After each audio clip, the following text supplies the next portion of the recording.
기본적으로 자동차, 반도체, 의약품 요 세 가지가 왜 먼저 거론됐느냐를 한번 생각해 봐야 되는 건데요. 이것도 아까 제가 말한 그 지지층의 눈으로 봐야 됩니다. 말씀드렸지만 미국이 제조업 국가로 부활시킨다는 건 제조업 우리 그 제가 말한 그 핵심 지지층들을 더 이상 저임금 서비스 일자리가 아닌 제조업 노동자로 중산층으로 살게 해주겠다라는 게 정책의 목표라고 볼 수 있잖아요. 그럼 그걸 위해서 가장 중요한 게 뭐겠습니까? 자동차입니다. 자동차.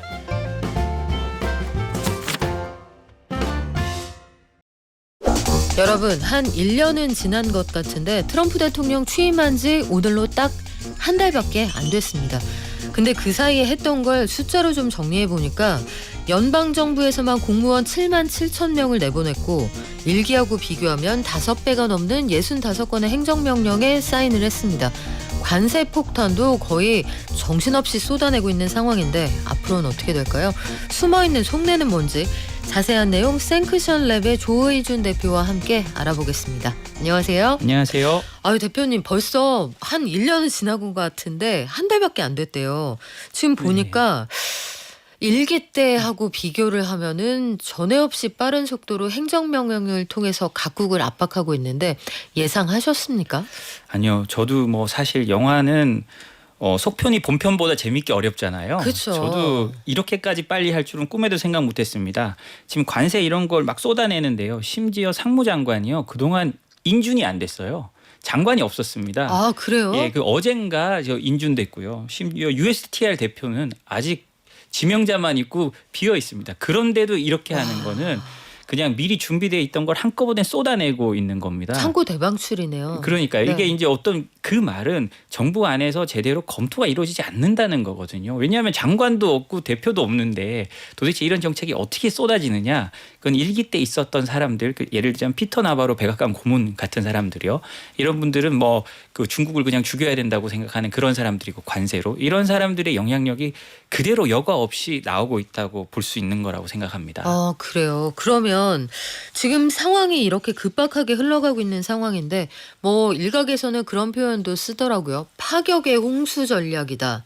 플러드 더 존 전략이다. 그러니까 그냥 그 동네를 홍수가 나듯이 행정명령으로 적셔버리면 상대들이 그냥 정신을 못 차리고 떠내려간다. 이런 내용인데 이 속도 조절을 좀 할 수도 있고 순서대로 할 수도 있는데 왜 이렇게 이 마치 따발총 쏘듯이 난사를 하는 거예요? 트럼프의 정치를 잘 살펴보면 단 하나입니다. 트럼프는 지지층만 보고 가는 사람이거든요.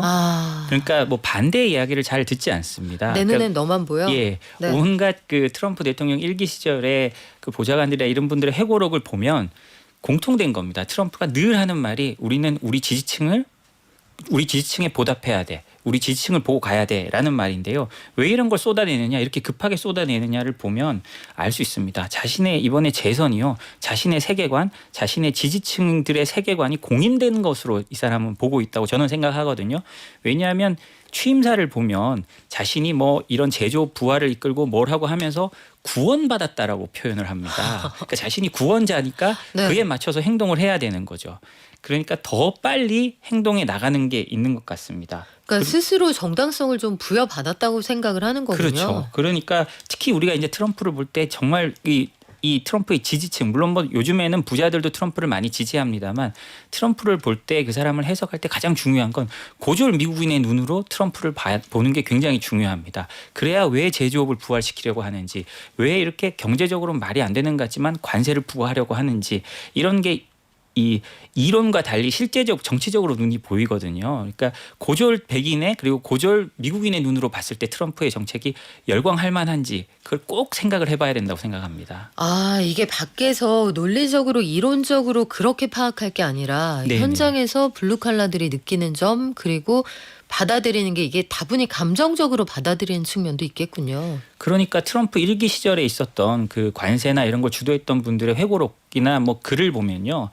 공통적으로 나오는 게 있습니다. 그래 우리는 그 전 정권에서 하지 않았던 4천억 달러의 관세를 부과했어. 그래서 물가가 올랐니? 안 올랐어요. 그러면 우리 성장률은 물가보다 훨씬 높았어. 잘했잖아. 그리고 그렇게 하면 동맹 깨진다며. 깨졌니? 안 깨졌어. 그리고 우리가 할 때 미국 중위소득 즉 중위를 말하는 겁니다. 중위 소득이 가장 많이 늘었어. 제조업 일자리도 늘었어. 니들이 우리가 틀렸다고 말할 수 있는 거니? 라고 말한 게 트럼프 측의 아이디어고, 돌이켜 보면 이 그 고졸 백인들의 눈, 고졸들의 눈으로, 고졸 그리고 그 정말 중산층의 눈으로 봤을 때 트럼프의 정책은 합리성이 있는 거죠. 뭐 짧은 시간이지만, 장기적으로 보면 어떻게 될지 모릅니다만 짧은 시간이지만 합리성을 갖고 있는 겁니다. 바이든 정부 시절에 그러고 보니까 각종 영역에서 이른바 정치적인 올바름 PC주의가 퇴보하는 것도, 그래 알겠어. 그 다양한 인종을 배려하고 다양한 계층을 배려하고 다 알겠는데, 그래서 우리 먹고 사는데 뭐가 나아졌는데, 이렇게 물어보는 거군요. 그렇죠. 그 전에 이제 고졸에 뭐 사실 우리가 빅테크, 미국의 위대한 기업들이 많잖아요. 근데 그 기업들이 얼마나 고용하고 있는지를 보면 그들이 진짜 위대한가 아닌가는 좀 다르게 생각해 봐야 되죠. 빅테크들이 다 고용하고 있는 인력이 30만 명 좀 넘고, 뭐 통계에 따라 다릅니다만 30-40만 명이 된다고 하면 사실 자동차 회사 하나보다도 못한 겁니다. 그러면 이 국가를 운영하는 입장에서 우리가 뭐 트럼프를 싫어하건 좋아하건 간에 그 정책을 이해하려고 노력은 해봐야 되는데, 그렇죠. 국가를 운영하는 입장에서는 그럼 뭘 택해야 되느냐. 어차피 빅테크는 잘하고 있어요. 그러면 어디로 가야 되느냐라고 할 때 어떻게 보면 합리적인 선택일 수도 있다는 거죠. 우리에겐 안 좋지만. 그러면 아주 길게 오랫동안 경력직 대통령으로 돌아온 트럼프 대통령이 미국의 아픈 손가락들이 뭔지 요 문제를 해결하고 있다, 이렇게도 볼 수가 있을 텐데, 대표적으로 자동차, 반도체, 의약품 이런 것들을 아마도 트럼프 대통령은 미국의 아픈 손가락으로 보는 모양이에요. 근데 4월 2일부터 관세를 부과하겠다고 해놓고 또 약간 협상의 여지를 주는 것도 같고, 우리 이거 상황 파악을 어떻게 해야 되는 거예요? 예, 그러면 기본적으로 자동차, 반도체, 의약품 요 세 가지가 왜 먼저 거론됐느냐를 한번 생각해 봐야 되는 건데요. 이것도 아까 제가 말한 그 지지층의 눈으로 봐야 됩니다.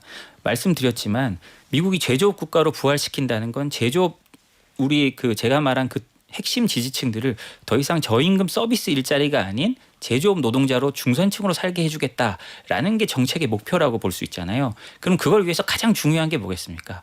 자동차입니다. 자동차가 일자리를 가장 많이 만듭니다.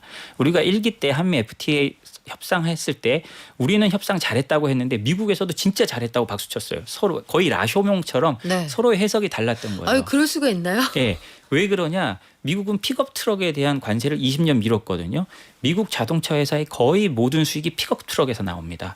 그 픽업 트럭이 사라지면 미국 자동차는 그 수익이 확 떨어지거든요. 왜냐하면 세단 이런 데 대해서 경쟁력이 떨어지니까요. 그렇기 때문에 우리 일자리를 지켰어라는 게 미국 협상팀의 가장 큰 승리의 이유였고요. 우리는 그거 어차피 픽업 만들지도 않는데 대신 철강 쿼터를 얻었고 했어. 그래서 우리가 승리했어라는 게 우리 측의 목표였습니다. 그러니까 서로 승리했다고 부른 그런 사례였거든요. 그래서 트럼프 대통령은 그렇기 때문에 이 자동차를 지키려고 하는 겁니다. 그렇기 때문에 자동차 관세를 또 먼저 말하는 거고요. 그럼 이건 일자리랑 관련돼 있다면 네. 그다음엔 반도체. 왜 반도체냐? 반도체는 가장 전략적인 물자가 됐습니다. 그러니까 반도체를 말하는 거고, 그 전략적인 물자를 그럼 어떻게 해야 되냐? 미국 내에서 만들게 해야 된다는 게 트럼프 행정부의 생각인 거죠. 뭐 바이든 때는 당근을 주면서 보조금을 주면서 했다면 트럼프는 매를 들고 하는 형식을 취해서 좀 다른 게 있는데요. 그럼 그다음에 또 의약품을 왜 네. 말하느냐? 미국은 의료비가 항상 제일 큰 문제입니다. 맞아요. 그렇기 때문에 의약품 가격을 말하는 게 그 지지층, 아까 말한 그 지지층들에게 또 가장 강력한 겁니다. 근데 문제는 의약품은 지금 인도나 중국에서 많이 수입해 오는데 관세를 올리면 이건 또 가격의 상승 요인이 되잖아요. 그렇죠. 그런 점에서 좀 언밸런스한 면이 있긴 하지만 트럼프 대통령은 어쨌든 이것도 우리가 만들고 해서 가격을 낮추겠다라는 식으로 지지층에게 접근하고 있는 겁니다. 살림살이가 좀 나아질 것만 같은 그런 희망을 주는 거군요. 그렇죠. 사람들에게. 지금 사실 그렇습니다. 여러분 아마 미국에 계신 분들 혹은 생활해 보신 분들 아시겠지만, 막 주사 맞을 때, 독감 유행할 때 주사 맞으면 동네 소아과에서 딜을 하잖아요. 네, 맞습니다. 원래 15만 원인데 애들 4명 모아오면 10만 원에 놔줄게, 이런 네. 식입니다. 그러니까 사람들이 의약품도 이렇게 하면은 우리 좀 살림살이 나아지는 건가, 이런 반응들이 지지층을 중심으로 있다는 건데, 그렇게 생각하니까 철저히 미국 중심으로 이 시야를 돌려서 우리가 생각을 좀 해봐야겠다는 네, 생각이 그렇습니다. 드네요.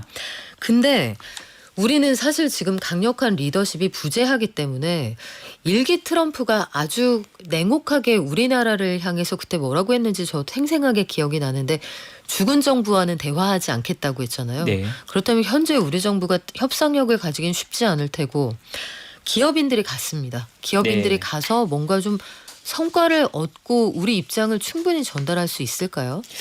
전 그 부분에 대해서 좀 생각이 다른 면이 있습니다. 제 의견을 말씀드리자면 제가 트럼프 일기 4년 동안 미국에서 언론사 특파원을 했는데요. 그렇죠. 그때 보면서 느낀 점, 그때 처음에 저희도 그때도 지도자가 없었습니다. 근데 그때 트럼프 대통령을 만나기 위해 세계에서 수많은 지도자들이 왔거든요.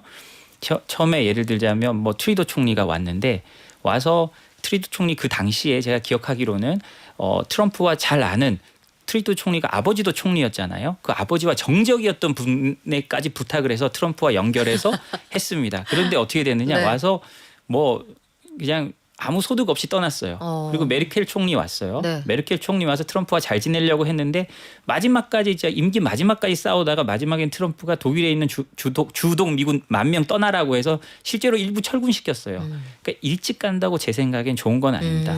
트럼프 대통령은 사실 어떤 선물로 꼬실 수 있는 사람은 아니라고 생각을 합니다. 왜냐하면 이 트럼프 대통령은 그냥 저녁 먹으러 갈 때도 기립박수를 받는 사람이에요.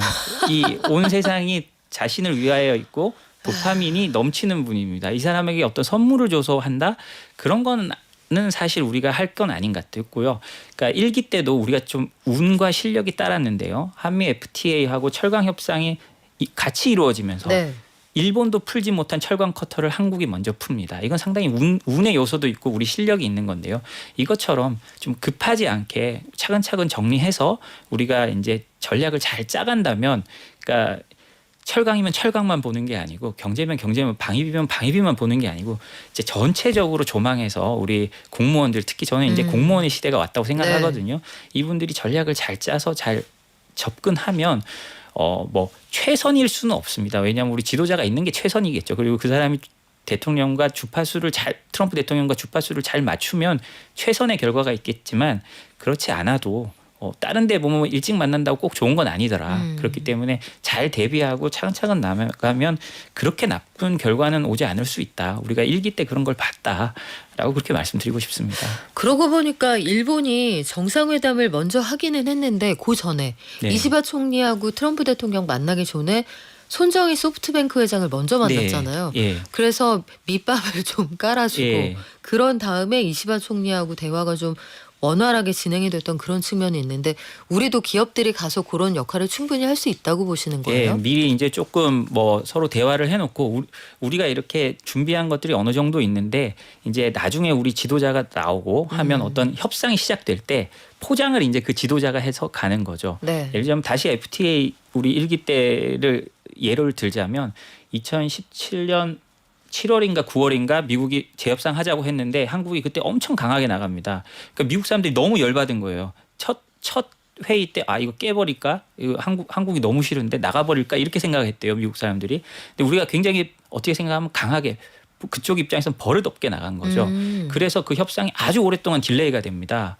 그 다음에 3월까지 딜레이 되는데 그 사이에 트럼프 대통령이 철강 관세 매기겠다고 한 겁니다. 그러니까 그러면 요걸 기화로 요거까지 같이 풀려고 우리 한국은 이제 협상을 하자라고 나갔고 미국 입장에서는 또 이게 라쇼몽입니다. 서로 해석이 다릅니다. 미국 입장에서는 그래 봐라 철강관세 때린다니까 얘들이 협상에 나왔네 이렇게 해서 이게 타결이 되는 그런 모습이거든요. 그런 것처럼 그러니까 실력과 우연이 겹쳐지지만 어떻게 될지는 진짜 트럼프 대통령이 가장 많이 쓰는 말이 기자회견 보면 어떻게 될지 지켜보자라는 거거든요. 우리도 진짜 그 마음으로 좀 차분한 마음으로 트럼프의 말보다는 행동을 보면서 따라가는 게 좋다고 생각합니다. 지금 보면은 트럼프 일기 때 현장에서 트럼프 행정부를 생생하게 지켜보시기도 했고 또 지금 기업들이 굉장히 분주하게 움직이고 있는 상황인데 제재 관련해서 분석하고 조언하는 업무를 하시잖아요. 실제 현장에서 기업들이 좀 조언을 청하는 사례가 많이 늘었습니까? 사실 뭐 저는 이거를 할 때 중소기업을 위해서 중소기업들이 이런 정보가 없으니까요. 컨설팅 한다고 시작을 했는데 오히려 제가 이제 시작하고 보니까 의외로 대기업들이 먼저 문의가 오는 경우가 많습니다. 저희한테 뭐 꼭 컨설팅을 한다는 네. 것이 아니라도 이분들도 정보에 너무 갈급한 거예요. 어떻게 돌아갈지 모르니까요. 그래서 혹시나 뭐 다른 정보 소스나 뭐 이런 게 있는지 그리고 저희 사이트에서 하는 정보들을 가지고 네. 문의를 주시는 경우가 많습니다. 그런데 그때 뭐 제가 사실은 뭐 장사를 잘하려면 제가 다 알겠습니다 이렇게 하세요라고 말씀드리겠지만 사실 저 솔직하게 말씀드리면요. 최근에 포드 CEO가 어젠가 그제 IR에서 말한 게 있는데요. 나도 정말 모르겠다. 그래서 내가 매주 3주에 두 번째 워싱턴 DC에 간다라고 말을 했어요. 포드 CEO마저 미국의 포드 CEO마저 계속 워싱턴을 왔다 갔다 해야 지금 상황 파악이 되는 상황입니다. 그러니까 지금은 전 세계가 사실상 아노미 상태라고 보면 되고요. 이 상황에 이제 그리고 뭐 관세가 정말 두렵고 무섭죠. 네. 우리에게 큰 영향을 주지만 관세는 또 상대적인 거니까요. 이게 또 종합적으로 어떤 결과가 날지는 지켜봐야 됩니다. 포드 CEO는 IR에서 지금 이렇게 관세 매기면 한국과 일본만 좋다고 말을 했거든요. 우리는 우리가 안 좋은 줄 아는데 그쪽 CEO는 한국과 일본만 좋다고 말을 왜 했어요. 그럴까요? 왜냐하면 그쪽에서 관심은 캐나다, 멕시코 그 관세가 가는 게 더 관심인 겁니다. 그쪽은 이미 이런 공급망이 캐나다, 멕시코가 거의 통합이 돼 있잖아요. 포드도 픽업 트럭 멕시코에서 만드니까. 그렇기 때문에 그쪽에 관세 떨어지는 게 더 그 관심이 많은 겁니다. 그렇기 때문에 우리가 우리는 미국 생산량이 작다고 하지만 또 네. 캐나다하고 멕시코 생산량은 또 작잖아요. 그렇기 때문에 이렇게 막 주파나를 튕기다 보면 어찌 될지 모르겠습니다. 이게 더하기 빼기 하니까 장난 아니군요. 포드 CEO의 말이니까 포드 뭐 저희보다 훨씬 더 그쪽에서 네. 계산을 많이 했겠죠. 그러니까 당장 사실 우리가 어렵고 불리한 건 사실입니다. 뭐 그게 아니라고 하는 말은 아니고요. 그렇지만 주파나를 잘 튕기고 어떻게 튜닝을 잘 하다 보면 피해를 최소화할 수 있는 방법도 있다고 생각을 합니다. 그럴 수도 있겠네요. 이제 이해되는 인터뷰가 하나 있는데 미국 자동차 산업 연합 회장이 나와서 예. 인터뷰를 하더라고요. 예. 트럼프 대통령을 향해서 이러다 다 죽어. 예. 공장이라는 게 하루 만에 뚝딱 지을 수 있는 게 아닌데 공급망이랑 생산망을 어떻게 갑자기 미국에 다 넣으라는 거야. 막 울분을 토로하던데 그런 맥락이 있었군요. 네. 근데 그것도 그거지만 상호 관세의 컨셉도 지금 굉장히 고민스러운 게 뭐냐면 우리 조 대표님 잘 아시겠지만 관세하고 부가세는 명백히 다른 건데 명백히 내국세인 부가세를 나는 관세에 준해서 생각할 거야라는 기적의 논리까지 동원을 한단 말이에요. 그렇죠. 상호 관세가 본격적으로 시작이 되면 그때는 어떻게 될까요? 저는 그 상호 관세나 환율 이런 걸 다 고려해서 한다고 하잖아요. 그러니까 부가세나 환율 이런 걸 다 고려해서 네. 한다고 하잖아요. 이건 사실 트럼프가 생각하는 미국과 가까운 나라 동맹이 어떻게 되는지를 아주 보여주는 시금석이라고 생각합니다. 어떻게 생각하면 좀 자의적으로 할 수도 있다는 말이잖아요. 예를 들어 보면요. 상호 관세라는 컨셉 그대로 가면 우리가 일본보다 조건이 좋아야 합니다. 일본은 왜냐하면 미국하고 FTA가 체결돼 있지 그렇죠. 않아요. 근데 우리는 FTA가 우린 체결돼 있죠. 무관세잖아요. 예. 그리고 환율 일본이 더 절하됐을 걸요. 우리보다. 그렇죠. 예. 그러면 우리가 사실은 나중에 협상할 때 일본보다 논리적으로만 하면 일본보다 결과가 좋아야 됩니다. 그런데 막 그렇게 나타날까요? 예를 들자면 아마 이 정보를 미리 얻었는지 모르겠어요. 케네스 와인스타인이라고 주 일본 대사가 있습니다. 이분이 허드슨 연구소 일본 석자인데요. 물론 일본에 돈 받는 사람이지만 기고문에서 벌써 트럼프 대통령 들어오기 전에 한참 전에 기고문입니다. 네. 거기서 동맹의 등급에 따라 관세가 결정될 거란 걸 트럼프 쪽 사람에게 들었다라는 글을 써요. 절친 피라미드가 있는 거예요? 그렇죠. 와. 그러면 우리가 이제 사실은 뭐 좀 기분이 나쁘겠지만 그리고 솔직히 냉정히 생각하면 미국에게 더 가까운 동맹이 어딘가. 우리에게는 미국이 가장 가까운 동맹이지만 미국 전 세계를 경험하는 미국의 입장에서 지금 보면 우리가 사실은 일본보다 약간은 낮은 동맹 취급받고 있는 건 사실이거든요. 사실 옛날에도 좀 예. 그랬죠. 네. 예, 늘 그랬죠. 그래서 사실 뭐 일본에 파는 무기나 뭐 핵심 장비를 한국에는 안 파는 경우도 아직도 많고요.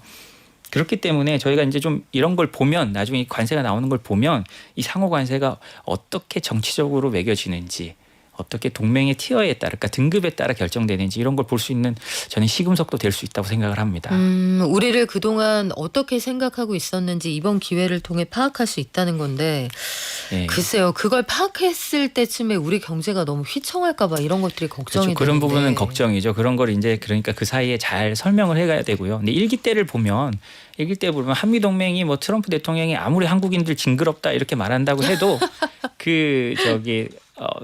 행정부에 있는 그리고 뭐 동맹파나 그다음에 그 고위직들이 한국을 많이 지켜줬습니다. 이번에는 사실 그런 게 좀 없어서 걱정되기는 하는데 그럼에도 불구하고 예를 들자면 1기 때 한미 FTA 파기한다는 그 문서가 트럼프 대통령 백악관 책상에 올라와 있으니까 게리콘 백악관 국가경제위원장이 그걸 그냥 들고 나와버려요. 트럼프 대통령 못 보게. 그 형님은 왜 그랬을까요? 그래서는 안 되는 거죠. 이분은 약간 트럼프가 보기에 글로벌리스트인 사람이었던 거예요. 그러니까 그걸 한 번이 아니라 두 번을 합니다. 그리고 뭐 제임스 매티스 당시 국방부 장관 같은 경우는 트럼프 대통령이 한국에서 미군 가족 소개령을 내리라고 그러면 우리나라에는 전쟁 날 것처럼 난리가 나잖아요. 주가 폭락이죠. 그럼. 근데 매티스 장관이 그걸 듣고도 끝까지 안 해요. 그런 것처럼 또 동맹의 뿌리가 깊고 네트워크가 있으니까 그게 또 쉽게 흔들리지는 않을 거라고 생각을 합니다.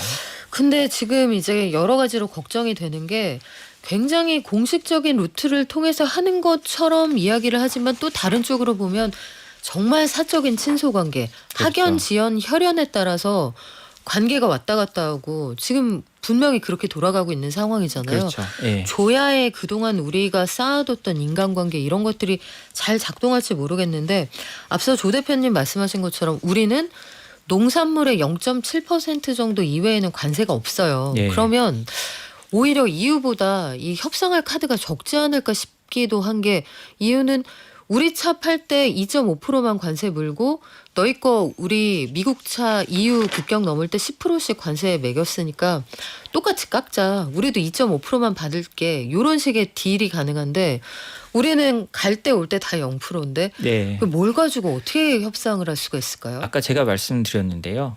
그 트럼프 협상은 그 관세면 관세 협상만으로 끝내는 게 아니고요. 방위비. 그러니까 사실상 어떤 생각하면 회원권 같은 겁니다. 방위비까지 묶어서 전체적으로 봐야죠. 패키지로 가야 된다고 저는 생각을 합니다. 그렇지 않으면 뭐 풀기가 쉽지 않죠. 그리고 다행인 점은 트럼프 대통령이 예전에도 부가세나 이런 걸 언급한 적이 있는데 1기 때요. 잠시. 그때는 캐나다, 멕시코를 향해서 언급했고요. 트럼프 대통령 주변에 있는 사람들이 부가세 관련 글을 쓴 걸 보면 유럽을 향해 있습니다. 유럽이 한 20%로 높잖아요. 그렇죠. 그렇기 때문에 우리가 거기 주된 타겟은 아니라는 거. 그런 점은 조금 저희한테 긍정적인 면이라고 할 수 있을 것 같습니다. 그러네요. 전체적으로 보면 그러면 우리끼리 가상의 협상을 한번 해볼게요. 조 대표님. 네네. 한미 FTA 재개정에 대해서 만약에 4월 1일까지 리뷰한 다음에 우리한테 어떤 요구가 온다고 하면 방위비 얘기도 있을 거고 다양한 얘기가 있을 텐데 방위비를 좀 얹어주고 FTA의 핵심 가치를 지킨다. 이게 맞아요? 아니면 FTA에서 우리가 그동안 관세가 하나도 없었는데 내줄 건 좀 내주더라도 방위비는 이미 협상 끝났으니까 둔다. 이게 맞아요? 트럼프 대통령이요. 1기 임기를 마치고 뉴욕타임스 기자와 2021년인가 인터뷰를 한 게 있는데요. 그 트럼프 뉴욕타임스 기자가 이렇게 물어봅니다. 임기 중에 못한 것 중에 아쉬운 게 뭐가 있냐? 첫 번째는 독일 수입차에 대해서 관세를 못 매긴 게 아쉬웠다라는 게 1번이었고요. 그게 지금 나타나고 있잖아요. 그렇죠. 2번이 한국 방위비 못 올린 거랍니다. 방위비 다 줘야겠네. 어쩔 수가 없겠네요. 트럼프 대통령의 머릿속에는 그게 명확하게 박혀 있는 거거든요. 대통령을 만족시켜야죠. 아니 우리가 분명히 다 치렀는데 자꾸 외상값이 있다고 하니까 근데 없는 외상값이지만 또 체급이 달라서 치르고 가야 될 것 같습니다. 최소한으로 줄여야겠죠. 오늘 말씀은 여기까지 듣겠습니다. 지금까지 생크션 랩 조의준 대표와 함께했습니다. 고맙습니다. 감사합니다.